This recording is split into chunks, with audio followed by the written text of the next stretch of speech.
રાત દાડા નોકરી કરી અને મહેનત કરે છે ને એમના દરેક દીકરાઓને એવા આશીર્વાદ છે કે તમે તમારી મહેનત ના છોડતા. હું મેલડી જોડે છું જ.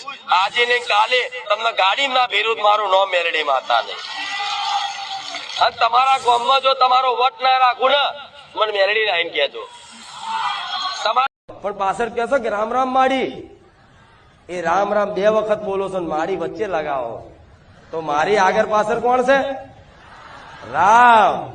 અને રામ આજુબાજુ હોય અને વચ્ચે માડી હોય તો કોઈની તાકાત છે કે માડી પર વાંગરી કરી શકે? આ શું ખોટું? આ બાજુ રામ, આ બાજુ રામ, રામ માડી રામ એવું બોલો છો ને તમે? આ બાજુ રામ છે, આ બાજુ રામ છે, વચ્ચે માડી બેઠા.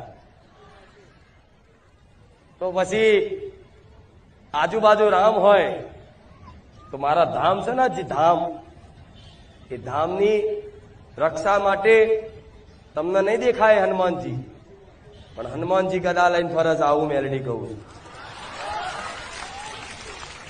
નહીં દેખાય એમાં એના માટે દિવ્ય દ્રષ્ટિ જોઈએ.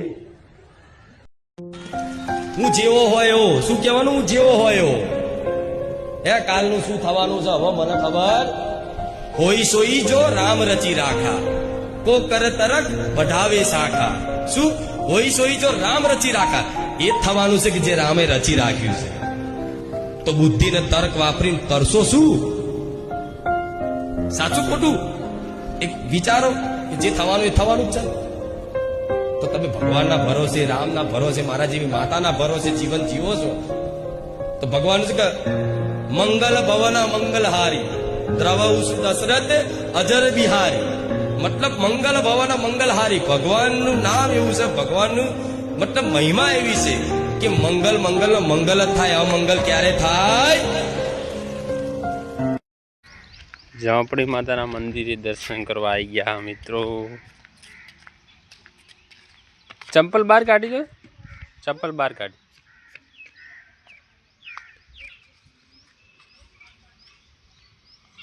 બસ ચલો. જય ઝાંપડીમાં.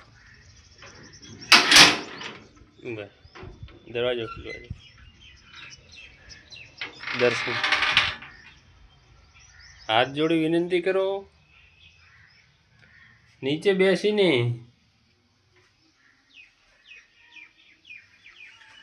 જય ઝાંપડી માં. ભૂલજો કોઈ માફ કરજે માતા. જય